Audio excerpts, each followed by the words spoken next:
Good evening once again, and in this segment of our environment every Wednesday where UCTV News explores, in studio I have Mr. Ochero Dickenz, the Youth Go Green Partnership and Resource Mobilizer, that he'll keep on telling us what exactly is ongoing as the world gets closer to commemorating the World Environment Day. And let me allow him say hello to the viewers. Hello viewers, I'm here. She has already introduced me as Dickenz Ochero, who is the Partnership and Resource Mobilization Officer for Youth Go Green, and also a Public Relation Officer for one of our associate organizations, which is called We For All. It's also an organization into ecosystem restoration. Thank you. Yes, thank you very much. We are going to dive in straight with the issues of rising water levels, and it is really happening, and it is, I think it is due to the heavy rains and all that. What is the cause of the rising water levels, and how is the rising water levels on Lake Victoria impacting on the local communities, particularly those on the landing sites? Mr. Ochero, we would like you to explore that. How is the community impacted with the rising water levels? As an organization, what is your take about the impact of the rising water levels? Because it is something that is happening within East Africa, that include East African countries that include Uganda, Kenya, and Tanzania. Oh, okay. How is it impacting on the local community?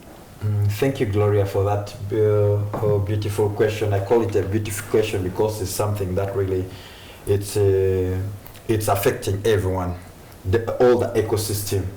You know, before going to the rising water level in Lake Victoria, you should first know what has caused all this, you see.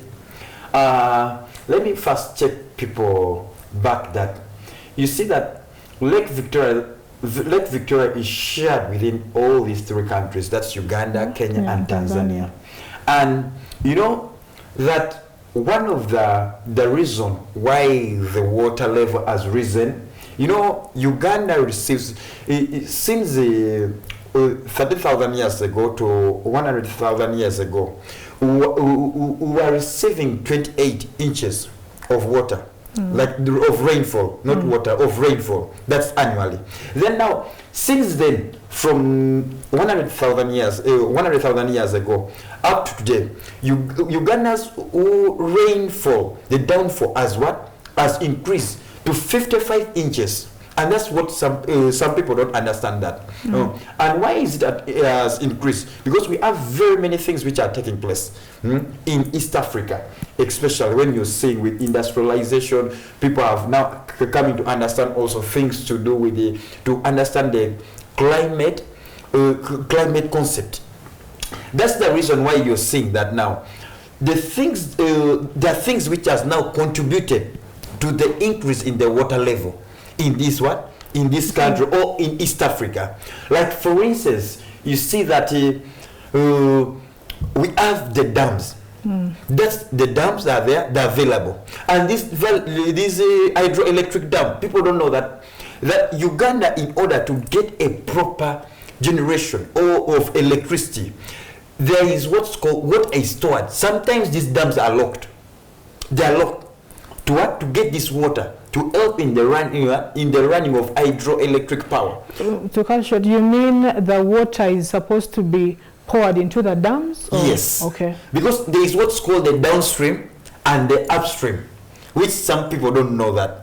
You know, Lake Victoria receive water from different outlets. Sources. Yeah, into that, where people don't know that. That's the reason why you see that the Ministry of Water and Environment have come up with what's called the Nile Basin Initiative, where this Nile Basin Initiative contains all these members of East Africa who share the lake. And people don't know why Uganda built peace with Kenya, with Tanzania, in the transboundary water management. They don't know that. Because you're not going to fight with these people if you want to keep your lake safe.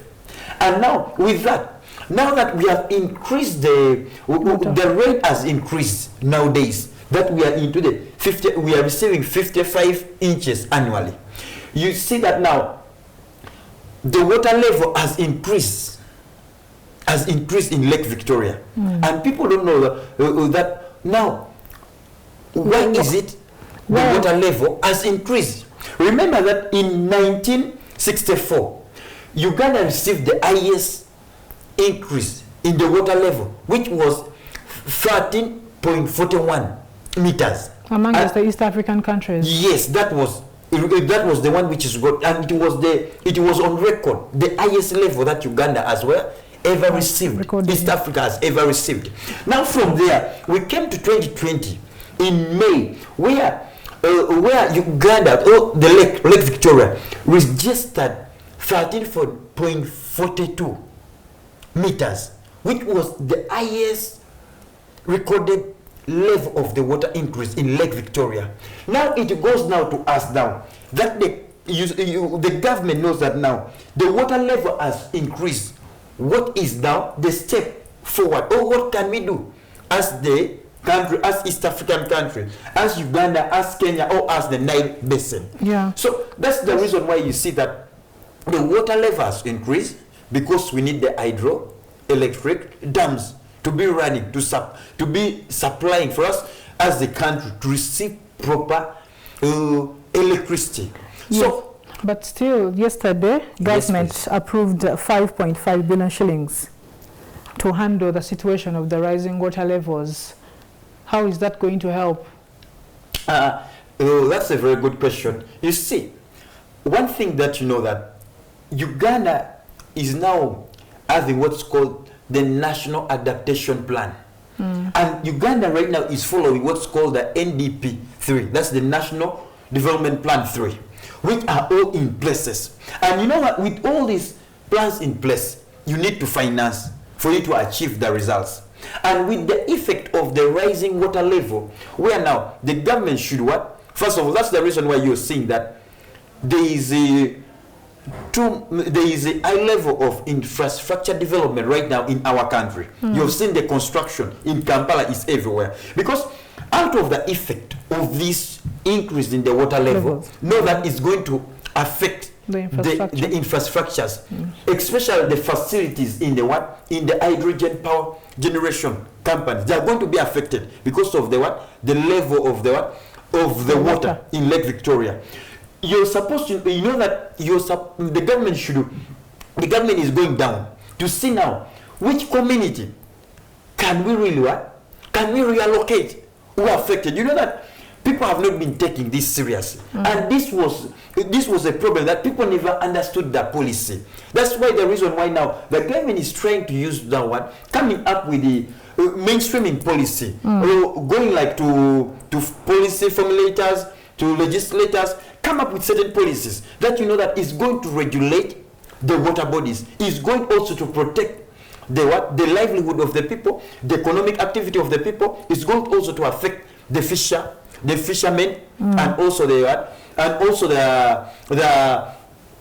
government projects, because the government has those projects around the lake, and you need now that to get those finances, invest in this in this National Development Plan or the NDP3, which we know that Uganda needs this money in order to implement the activities around the Lake Basins area. And that's the reason why now the government is building up what's called a relationship with Kenya, with Tanzania. You've just seen like last week, the United Arab Emirates, they were financing Kenya due to the flood that killed almost 120 people in Kenya. But is it that bad in Uganda like the other East African countries?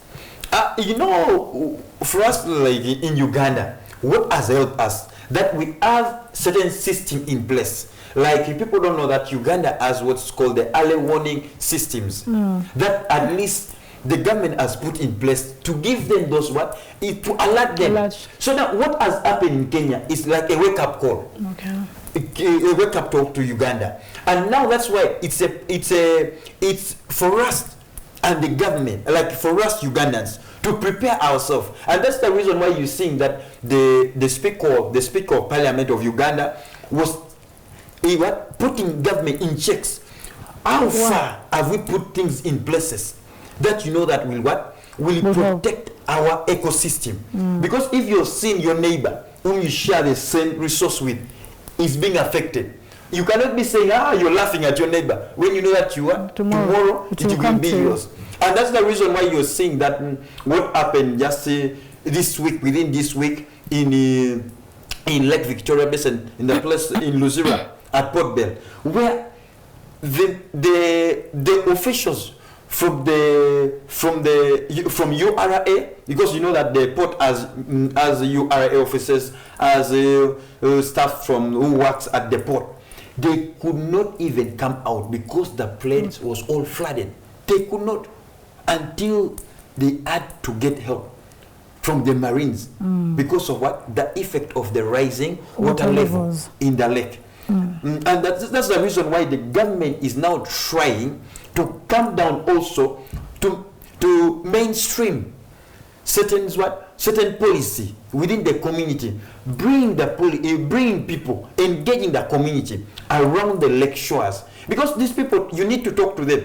You need really to hear also their voices. You need to convince them, so that if like Uganda right now, the thing which we can do is we can mitigate this effect, but we cannot, because adaptation is somehow expensive, and there are other things which are urgent which the government can do, like for instance, we're talking about this policy, mainstreaming this policy, let people, the community understand around the lakes, because first of all, they're affected. But the people are also stubborn, I guess. And they're stubborn in a way that if now you are a fisherman in Lake Victoria, whom you know that in a daily, your earning is from what? It's from the lake. Yeah.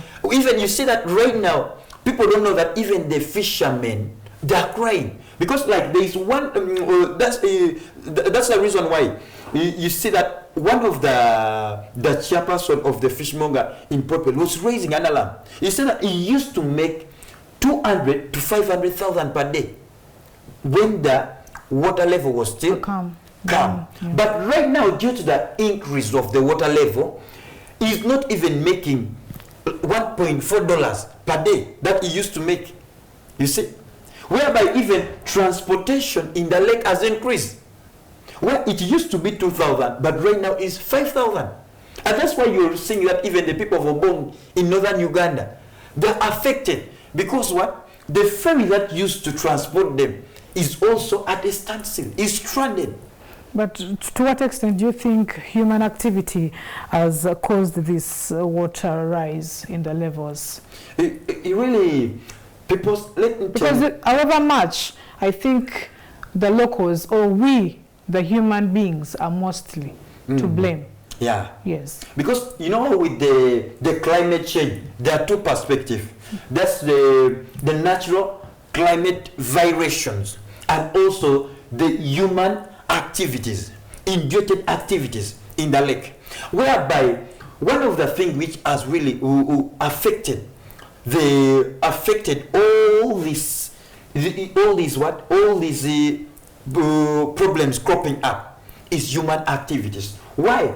One day I was still telling someone, that the reason why the Mother Earth is crying and bleeding is because men have raped the earth. We have raped this ecosystem.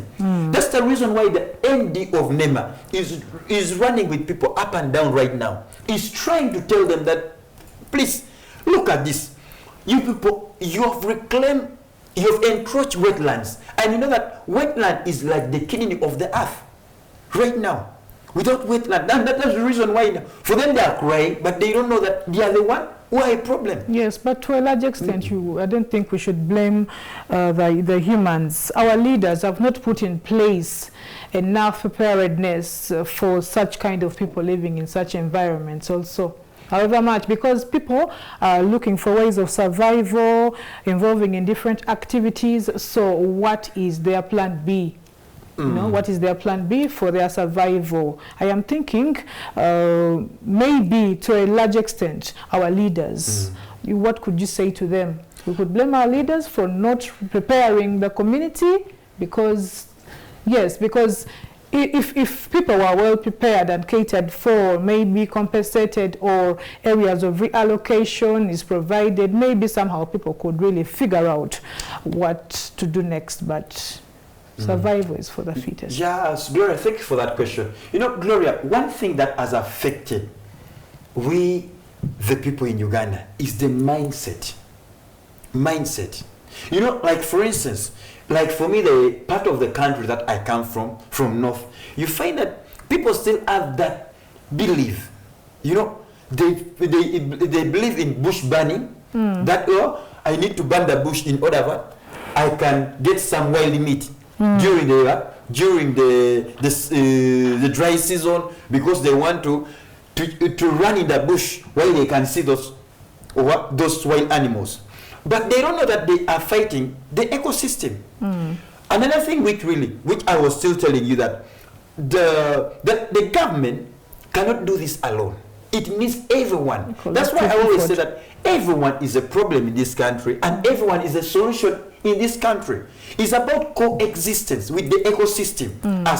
Now, if we know that now, we are from a place, some of our cultures, you know that we have that belief that there are certain trees that you don't touch, which is good for us. And there are other cultures which believe that if there is an increase, maybe increase in the level of rainfall, and now they are facing that problem, their livelihood is affected, they think that it's an evil. Maybe someone has committed an evil somewhere, or what, then they start doing their tradition, which is not Ignorance, true. Because of what? Ignorance. Ignorance is one of the things that has affected. That's why they see that in a rural household in Uganda, 80% of women or of households in Uganda, they're still dependent on firewood, which is, that's a problem.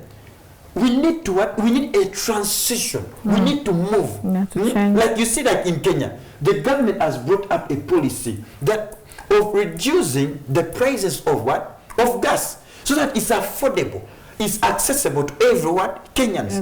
Which is, this is even what? Not even our government. It's, because let me tell you, let me ask you right now, Gloria, the price of a bag of charcoal is 80,000.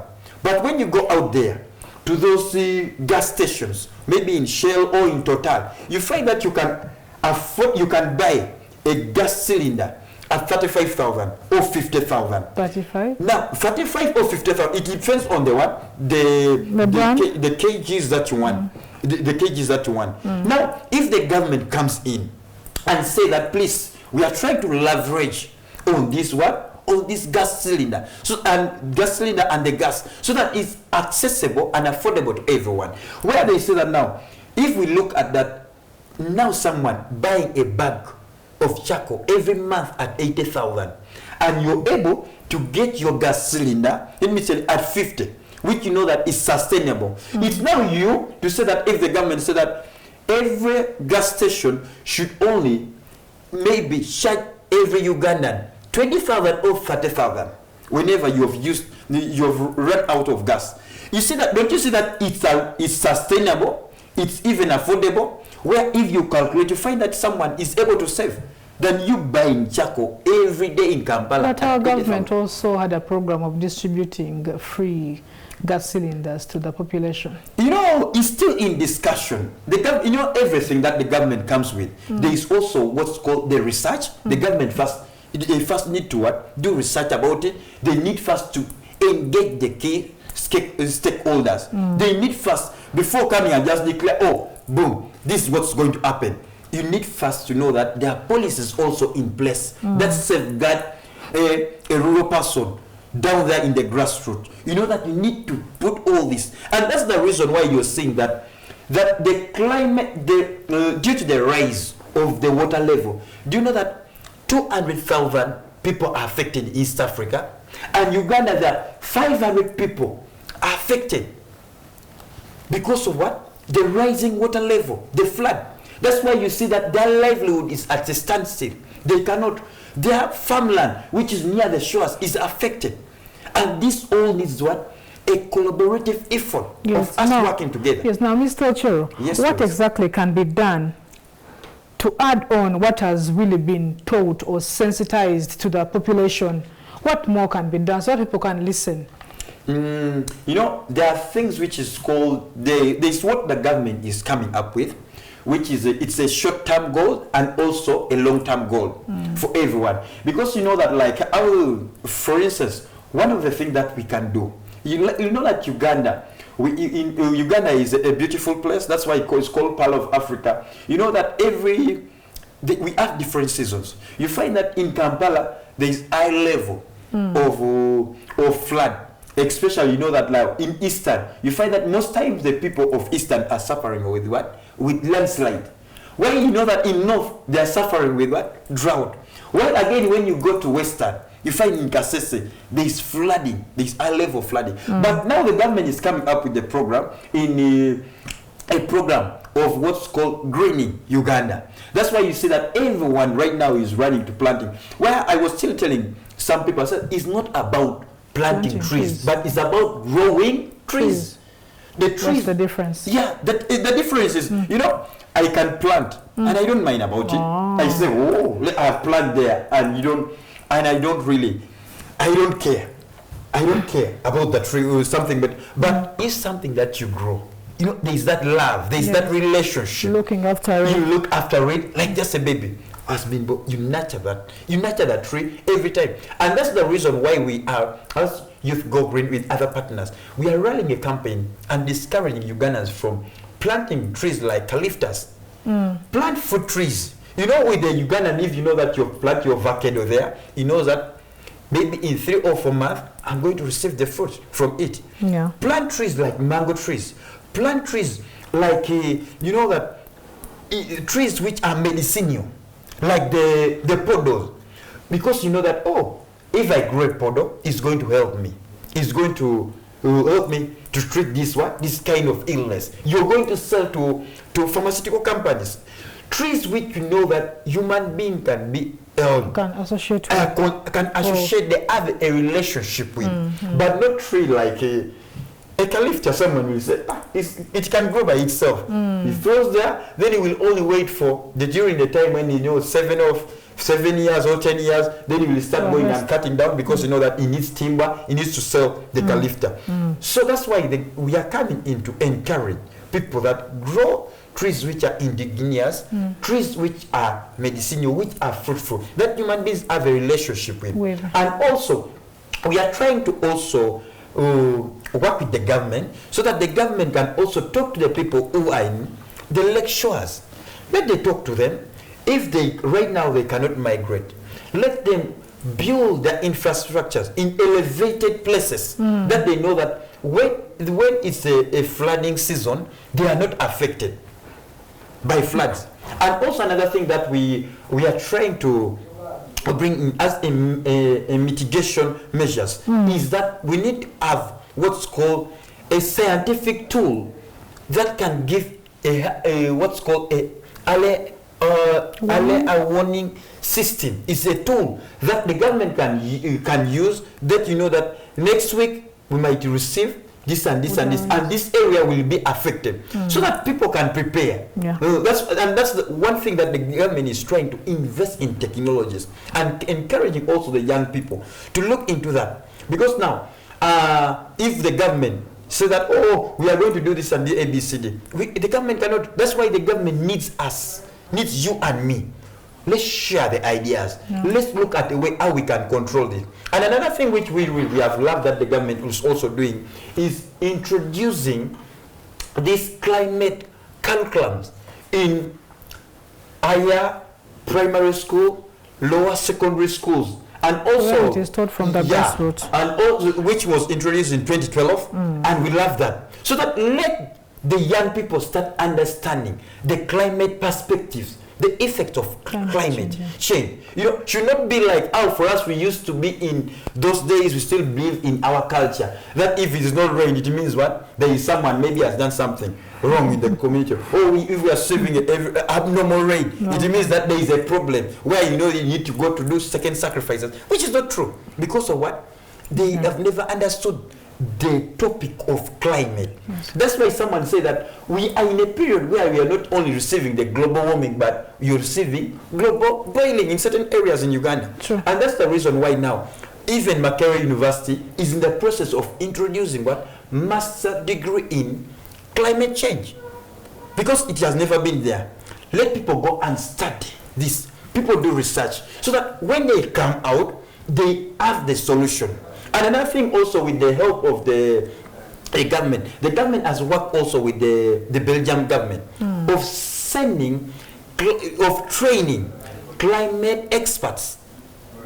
Train these people. There are 6 people whom the government invested in them. Send them out, train them, let them come and pour this knowledge and start being like consultants in this in this discussion, so that people start understanding what's meant by change in the climate patterns. Not only saying, oh, you see, oh, the government is a problem, oh, they have eaten the money, oh, this and this. No, it's not about a blame game. It's about us holding ourselves accountability as a nation, as East African community. We need to show that we task ourselves that we need to work together in our communities. Because now, for instance, a farmer, whom you know that agriculture is our primary income in Uganda. So now the person who know that I'm earning $5,000 from my farmland.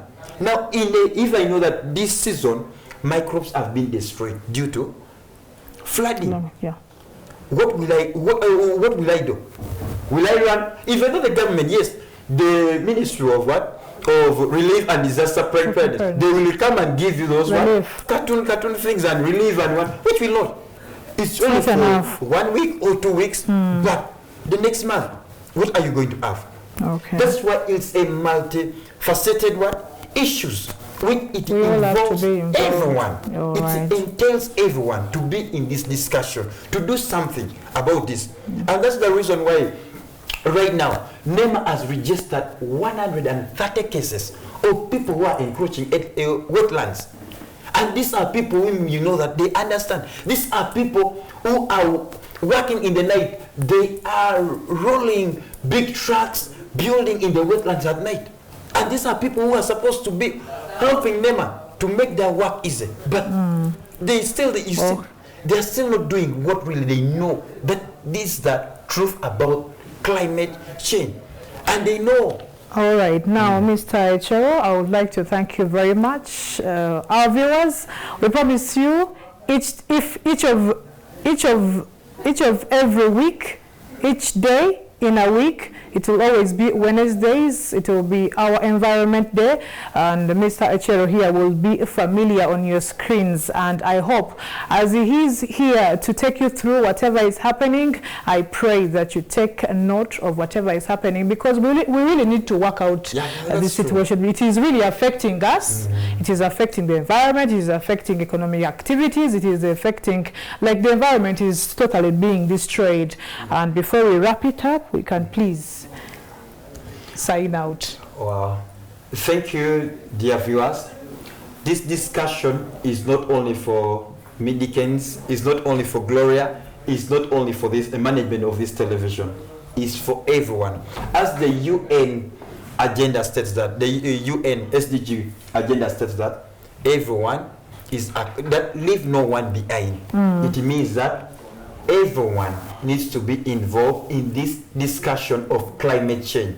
You know that you can do something, even though you may look at yourself that you're a person who stays in Kamwani, in Obogi, you cannot do anything.